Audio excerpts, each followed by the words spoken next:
घर से भागी हुई एक लड़की की दर्द भरी कहानी। एक लड़का मुंबई से रेलवे की परीक्षा देकर अपने सीट पर जैसे ही बैठा, एक लड़की हाँफते हुए आई। लड़के से बोली कि मुझे बचा लो प्लीज़। लड़का कुछ समझता कि वह लड़की कंबल लेकर लड़के के पैर के ऊपर अपना सर रखकर सो गई। काफ़ी दूर जब ट्रेन निकल गई तो उस लड़के ने लड़की से पूछा कि यह ट्रेन कहाँ तक जाएगी। लड़के ने कहा कि लखनऊ तक। इतने में टीटी आ गया। टीटी बोला कि टिकट दिखाइए। लड़की ने कहा कि आप लखनऊ तक का टिकट बना दीजिए। लड़का लखनऊ तक आते आते उस लड़की से घुल मिल गया था। ट्रेन जब लखनऊ स्टेशन पर रुकी तो उस लड़की लड़के से बोली कि मैं इस शहर में नई हूँ, मेरे एक रिश्तेदार रहते हैं, लेकिन बैग में पता रखते रखते मैं उसको रखना भूल गई। आप 2-4 दिन अपने घर मुझे रख लीजिए। लड़के ने कहा कि ठीक है। जब लड़का अपने घर पहुंचा, घर की बेल बजाई तो लड़के की बहन देखकर हैरान रह गई कि भैया परीक्षा देने गया था तो रिजल्ट भी साथ लाया है। लड़के ने लड़की की मजबूरी बताई। घर वाले राजी हो गए। लड़की दूसरे दिन घर में इतना राशन खरीद कर रख दी कि घर वाले भूल ही गए कि इस लड़की को इसके रिश्तेदारों के यहाँ छोड़ना है।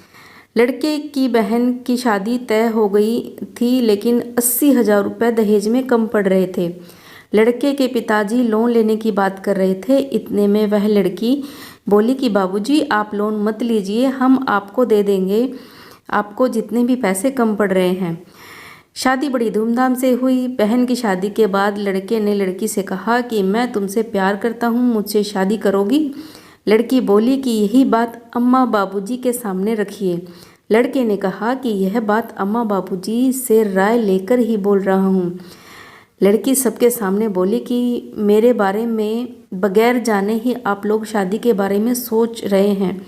सच्चाई जानने के बाद क्या आप मुझसे शादी करेंगे?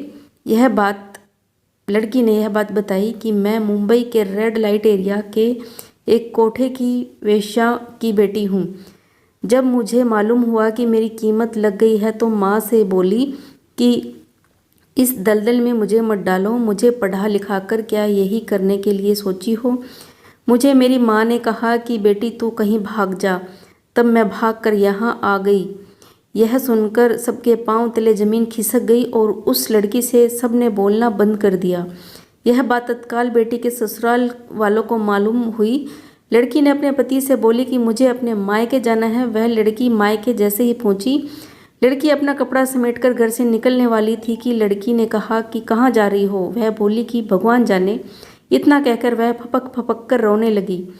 लड़की अपने माता पिता भाई से बोली कि आप लोग बहुत गिरे इंसान हो। आज 2 साल से यह साग सब्जी राशन पानी सब लेकर आ रही है, तब ये गंदी नहीं थी। जब मेरी शादी में 80,000 रुपये कम पड़ रहे थे, जब यह गंदी नहीं थी। मेरी शादी का सारा सामान खरीद कर मुझे दिया, तब यह गंदी नहीं थी। ये जेवर बनवा कर मुझे दी, तब यह गंदी नहीं थी। मेरी शादी का सारा खर्च जब यह उठाई तो यह गंदी नहीं थी। तब तो आप लोग प्रशंसा के पुल बांधते थे कि यह बेटी नहीं साक्षात लक्ष्मी है। अगर भाभी की जगह आपके घर की बेटी होती तो आप मुझे भी घर से निकाल देते। वो भाई का हाथ पकड़कर बोली, क्यों भैया, जब आप भाभी को दिन रात लेकर घूमते थे तब यह गंदी नहीं थी, आज गंदी हो गई। अगर भाभी से आप भैया शादी नहीं किए तो मैं कभी भी आपके दरवाजे पर नहीं आऊँगी। हम लड़कियों को यही समाज गंदा बनाता है, कोठे पर ले जाकर बेच देता है और अपनाने में सबकी इज्जत चली जाती है। बेटी की बात सुनकर सब कहे कि शादी होगी। सवाल ये है कि हमारा समाज कब तक किसी के पास्ट को लेकर उसके चरित्र पर सवाल उठाता रहेगा? हर किसी को बदलने का, नई जिंदगी शुरू करने का अधिकार मिलना चाहिए। आपके आज की इस कहानी पर क्या विचार हैं? मुझे कमेंट सेक्शन में ज़रूर शेयर करना। वीडियो पसंद आई हो, वीडियो को लाइक शेयर और सब्सक्राइब जरूर करें। कहानी सुनने के लिए आपका बहुत बहुत धन्यवाद।